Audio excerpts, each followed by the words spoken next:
¿Por qué? Porque el señor Federovisky hace un tiempo se analizó la sangre y vio la cantidad de pesticidas que tenía en sangre. Hoy ya la alarma creció un grado mayor en Corrientes cuando dos pibes comiendo mandarinas que recién habían cortado, una nena se termina muriendo y sospechan que es por los pesticidas. A primera vista, la pampa argentina es sinónimo de naturaleza pura. Aquí no hay edificios, ni asfalto, ni chimeneas con humo negro. Sin embargo, tanto verde oculta un secreto tóxico. Porque el verde que cubre el 80% de la mejor tierra de la Argentina, el verde que es la principal fuente de ingresos del campo y de la recaudación fiscal, es el verde de la soja transgénica. Una planta modificada en el laboratorio para que pueda aguantar un veneno que mata todo a su alrededor. El glifosato. Claro que hay un pequeño detalle, por más que estas plantas aguanten el glifosato no deja de ser un veneno altamente tóxico que está sospechado de generar tumores y malformaciones. Hey now, we've got a lot of work to do, 'cause I'm working for the man, working for the man. Un pesticida cuyo nombre comercial es Roundup, un pesticida fabricado por Monsanto. 'Cause I'm working for the man. Trust Roundup Powermax. Nothing works harder. Monsanto es una multinacional que fabricó varias de las sustancias tóxicas más peligrosas de la historia. Sustancias tóxicas de las que Monsanto negó los efectos en un primer momento, pero cuyos efectos letales luego se conocieron y murió mucha gente. Aquí, en La Pampa, puede pasar lo mismo, pero nadie quiere escucharlo. Veo mucha gente enferma. Estamos todos siendo fumigados. Hubo que suspender la comida de soja a los niños porque los niños acababan produciendo tetas. Esto no es comida para seres humanos. Cuando adentro no se quiere hablar de algo, el silencio se rompe desde afuera. En moins de 10 ans, les OGM ont colonisé les provinces les plus fertiles du pays. Plusieurs fois par an, ces vastes territoires très peuplés sont arrosés de Roundup, généralement par avion. Este documental se llama La soja del hambre. No es un video underground. Fue financiado por el canal Arte, un prestigioso canal estatal franco-alemán. La soja del hambre relata sin vueltas los peligros de la soja transgénica y el pesticida glifosato. Tenez, regardez là. Cette maison se trouve à moins de 50 mètres du soja. Et bien sûr, il est arrosé d'herbicides. C'est impossible que les gens ne soient pas affectés. Et de l'autre côté, à droite, il y a une école, avec des enfants. Ils avaient fait un épandage dans tout le secteur et il se trouve que peu après il a plu. Ensuite, le soleil est arrivé et ça a provoqué une évaporation. Et beaucoup de gens ici ont eu des problèmes. Bueno, ¿es factible que alguien se muera por una mandarina? Por supuesto. ¿Fumigada? Si tiene la mala suerte, como se presume que le ocurrió a estos chicos, de ir a buscar la mandarina que recién está fumigada, es decir, que no tiene el periodo de carencia. Aunque saque la cáscara. Por supuesto. Por supuesto. Pues la cáscara no se come. Pero la cáscara es permeable, la cáscara es como la piel. En el caso de una fruta, cumple la misma función que la piel en el caso de un humano. Y por lo tanto es permeable e ingresa. Se dice que normalmente las frutas fumigadas tienen que tener un periodo de carencia, es decir, un tiempo desde que se fumigan por última vez hasta que se trasladan al mercado. Ese periodo de carencia atenúa la cantidad de pesticidas que se le echaron, pero no los hace desaparecer. Tanto no los hace desaparecer, y sigo citando organismos estatales, el SENASA hizo un estudio en el mercado central entre el 2011 y el 2013 y encontró que, por ejemplo, el 90% de los cítricos que se venden en el mercado central tenía restos de plaguicidas. ¿El 90%? El 90%. El 98% de las peras, el 20% del apio, el 50% y así sucesivamente. Y acá hay un detalle, cuando uno ve en las verdulerías la fruta o la verdura perfecta, lo más probable es que se haya roto ese periodo de carencia, es decir, que se la haya fumigado hasta el último momento, a pesar de que está prohibido. Ya saben, muchachos, cuando ven un tomate perfecto, bueno, rajen. vos vas a ver a alguna gente y no te lo quieren decir, nadie te lo dice pero te dice, si vos ves un morrón impecable, déjalo. Mejor que tenga alguna manchita, porque significa que lo han fumigado hasta el último momento. Y hay determinados vegetales que absorben más que otros y mantienen más que otros la fumigación. El tomate más imperfecto, que no tiene forma, vos lo conocés muy bien, es el orgánico. El famoso tomate platense, por ejemplo, vos lo conocés muy bien. No tiene forma y tiene otro color. Exactamente. Y es el más rico, el más nutritivo, el más sano. Esto está absolutamente Es probado. lamentable lo que nos pasa a los argentinos. Yo me crié de chico yendo a un pueblo en la zona núcleo, ¿no?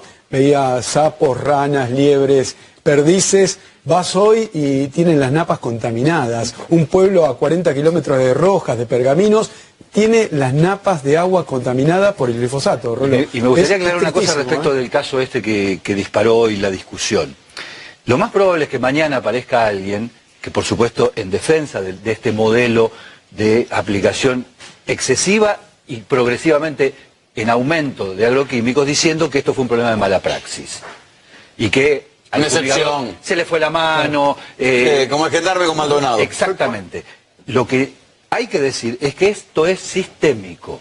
La Argentina se ha convertido en un país donde la fumigación es sistémica, está asociada a la supuesta calidad del producto que llega a la góndola y que además es creciente en el tiempo. En los últimos 12 años la Argentina multiplicó por 10 la cantidad de litros de agroquímicos que se vuelcan sobre los campos.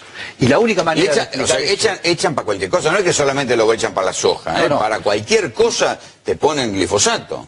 Porque además lo que está ocurriendo, y eso explica la cantidad creciente de litros que se aplican, es que las malezas a las que se combate o las plagas a las que se combate van generando resistencia. Entonces, ¿qué hace el producto? Le echa más y le echa más.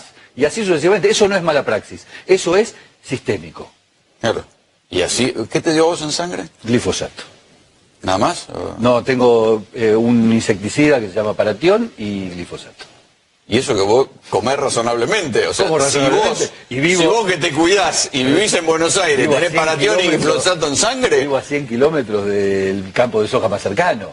Lo que demuestra otra cosa, que los defensores de la soja y los defensores del modelo Monsanto permanentemente sostienen falsamente, que es que el glifosato queda, según ellos, atrapado al pie de la planta. Esto es falso. El glifosato viaja. Se ha encontrado glifosato en la Antártida, y está claro que nadie fumiga ni nadie planta soja en la Antártida. Por lo tanto, quienes no vivimos en el campo y no estamos en contacto con la fumigación, tenemos la misma posibilidad de ser afectados que el que está al lado. Y eso habla de que no es un problema de mala praxis. Es que es lo mismo que hizo siempre Monsanto, que negó los efectos del DDT, de la gente naranja y de tantas cosas, y años después dijo, upa, mira, era tóxico y mataba gente. Y si no, utilizando el lamentable paralelo con el caso Maldonado, te entregan un gendarme.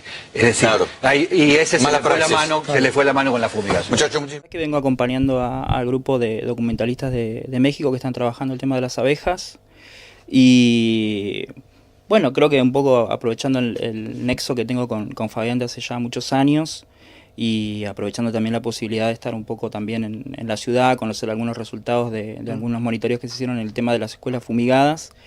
Y bueno, conociendo un poco la situación de cerca, yo hacía más o menos un año que no venía porque estuve en el último encuentro de pueblos fumigados que se hizo acá.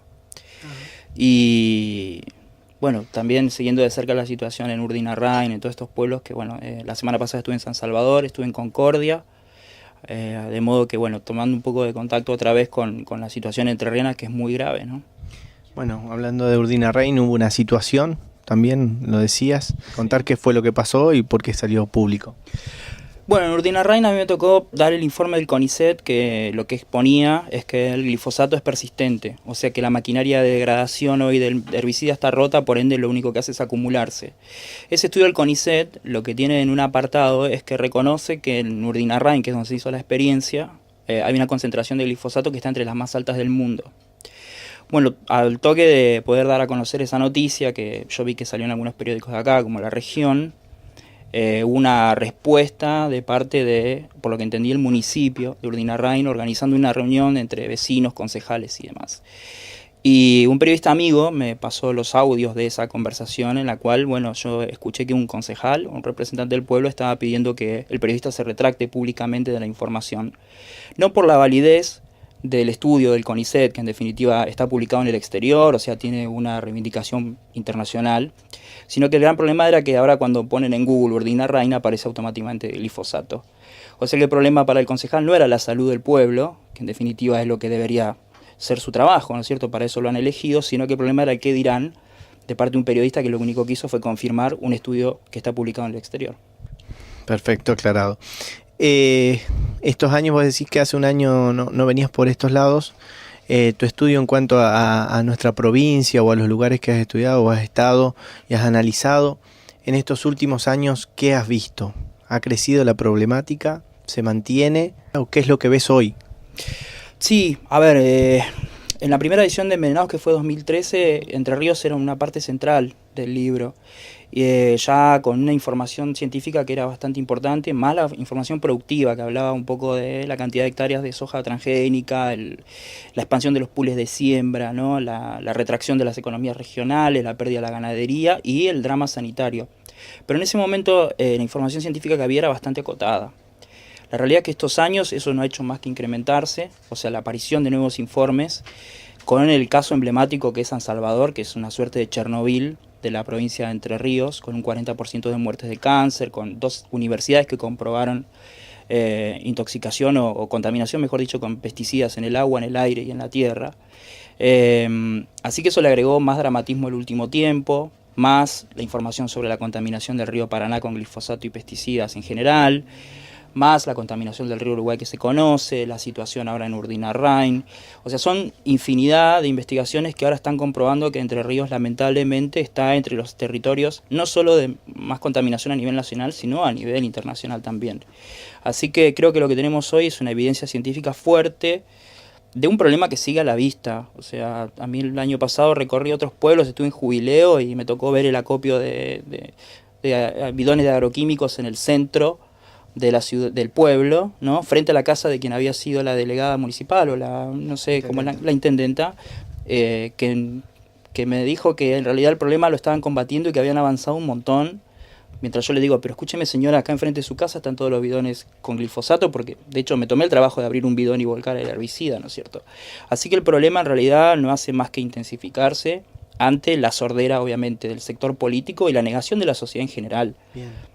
Ese es un problema clave realmente, que es lo que vemos ahora, por ejemplo, en Urdinarrain. La culpa no es, en todo caso, de la persona que está contaminando o el nivel de glifosato que se usa, sino del estudio científico que hace un especialista y el periodista que lo comunica. Es una cosa insólita. ¿Qué es lo que tiene que hacer la gente para comenzar, no sé si a revertir, pero a concientizarse un poco más? A pesar de que a veces yo me imagino que ustedes piensan que la lucha es individual, es de ustedes solos. Debemos tener esperanza que hay gente que quiere modificar lo que está pasando. ¿Cómo se tiene que luchar? ¿De qué manera tenemos que luchar el ciudadano, cualquiera, el que esté del otro lado, en cualquier lugar, no importa qué lugar ocupe? ¿De qué manera? Bueno, es la gran pregunta, ¿no? O sea, yo puedo responder de la responsabilidad mía como comunicador, o sea, no soy un activista social, esa es la realidad, y el día que rompa un poco ese límite, creo que automáticamente me voy a retirar porque no es lo que me corresponde. Sí te puedo decir lo que yo veo desde la experiencia del trabajo en el campo, de recorrer un poco los territorios. Tiene que ver con el trabajo de resistencia desde la unidad, desde el átomo, desde las asociaciones vecinales, desde los grupos, principalmente esto de vecinos, desde las asambleas populares. Si nosotros seguimos esperando que haya una respuesta del gobierno provincial o del gobierno nacional, realmente, bueno, vamos a quedar todos en el camino. Acá hay una decisión política de que este es el modelo que Argentina tiene que seguir a costa de los argentinos. Esa es la realidad, con responsabilidad del sector sanitario, de los médicos que obviamente operan a favor y también del sector judicial, porque hay muchísimos abogados que no toman partido de esto y eso haría una gran diferencia. Entonces, yo noto que la esperanza está en esos núcleos que se forman en los pueblos, que son mayores que hace unos años. Hace 5 años no existían, hoy tenemos esta posibilidad de hablar este tema acá. Esto era imposible hace unos años cuando yo empecé la investigación de envenenados. Y bueno, es un poco la resistencia que uno ve que nace a partir de la tragedia. Necesitamos saber que hay un 40% de muertes de cáncer para tomar la calle, pero aún así la sociedad no termina de reaccionar y eso es un poco lo preocupante. O sea, San Salvador tiene 2 estudios de universidades que dicen que el pueblo está totalmente contaminado y la gente se desconcentró. Dejó de salir a la calle, sigue viviendo con normalidad, y siguen haciendo del cáncer un tema habitual. Es un decir, bueno, de algo hay que morirse. por supuesto que hay un negocio por detrás que alienta ese de algo hay que morirse, ¿no? Entonces, la perspectiva lamentablemente va a partir en base a estas tragedias.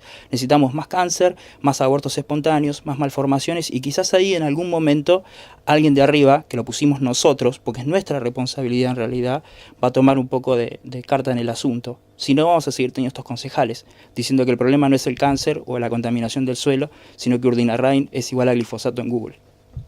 Muchísimas gracias. Gracias. Siguiendo con el tema de los campamentos sanitarios, no sé si ustedes se acuerdan que hace un año se hizo un campamento sanitario acá en Paso Bilbaso, que fue el más grande en cantidad de profesionales que vinieron a relevar la ciudad, donde por primera vez se daban los resultados al terminar el relevamiento, cuyo fue catastrófico los datos que allí surgieron. Yo por este medio le pido al Poder Ejecutivo, al señor Gustavo Eins, intendente de esta ciudad, que se responsabilice y de que una vez por todas, lo que a él respecta, agilice la manera de que esos datos se den. Esto no es un pedido, es una necesidad que usted, al permitir que se haga el campamento, también tiene que ayudar a que se difundan los datos, sea para beneficio suyo o no.